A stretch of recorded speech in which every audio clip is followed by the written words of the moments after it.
PUC de São Paulo está oferecendo um novo curso, um bacharelado em estudos da linguagem. E o que nos motivou a propor um curso como esse?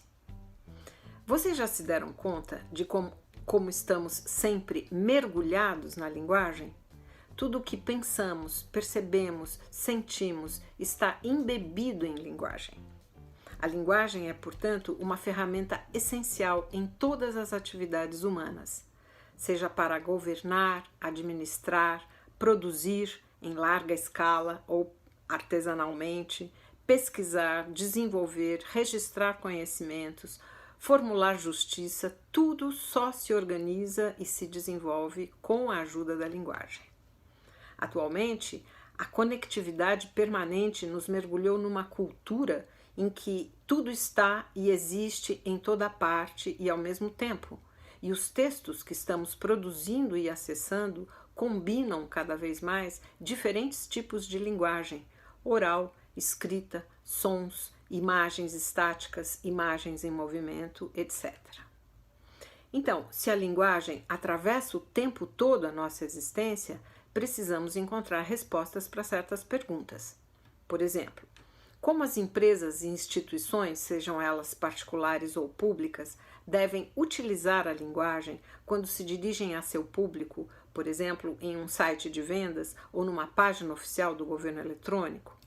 Hoje em dia, como atingir a população toda para divulgar uma campanha de vacinação contra a Covid? E no mundo corporativo, como estabelecer regras para definir uma ética conversacional dentro da empresa que garanta o convívio agradável nos ambientes de trabalho? E vejam só, quem dentre nós nunca teve dificuldade para entender a linguagem jurídica, médica, científica, num contrato de locação, numa conta de luz ou numa bula de remédio? Como tornar a linguagem acessível ao cidadão leigo? Saber usar a linguagem é também fundamental para atuar no mundo editorial e realizar trabalhos de preparação, revisão e padronização de textos. E como assessorar profissionais que lidam com a linguagem numa equipe multidisciplinar, por exemplo, formada por médicos, fonoaudiólogos, psicólogos ou então por jornalistas, advogados e tradutores?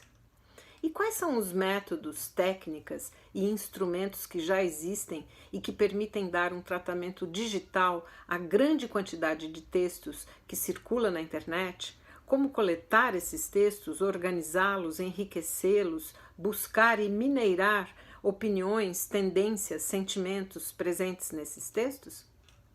E como deve soar a linguagem em autômatos digitais e robôs que prestam serviços? É possível dar uma assessoria linguística a profissionais das redes sociais que desejam inibir e combater os discursos de ódio e as fake news que se propagam pela linguagem? E na área forense, como distinguir gravações e textos autênticos daqueles que são falsos? Existe, portanto, na sociedade, diferentes demandas que supõem a intervenção de um profissional capacitado para lidar com a linguagem verbal e suas interfaces. E foi com a intenção de formar este profissional para atuar em consultoria, monitoramento e mediação de problemas relacionados aos usos da linguagem que criamos o curso Estudos da Linguagem, um bacharelado em 3 anos que contempla uma nova área de atuação tanto no Brasil quanto no exterior. Trata-se de um curso inovador, mas com a tradição da PUC de São Paulo, que pode interessar até mesmo a quem já tem uma graduação, mas quer se especializar no uso profissional da linguagem.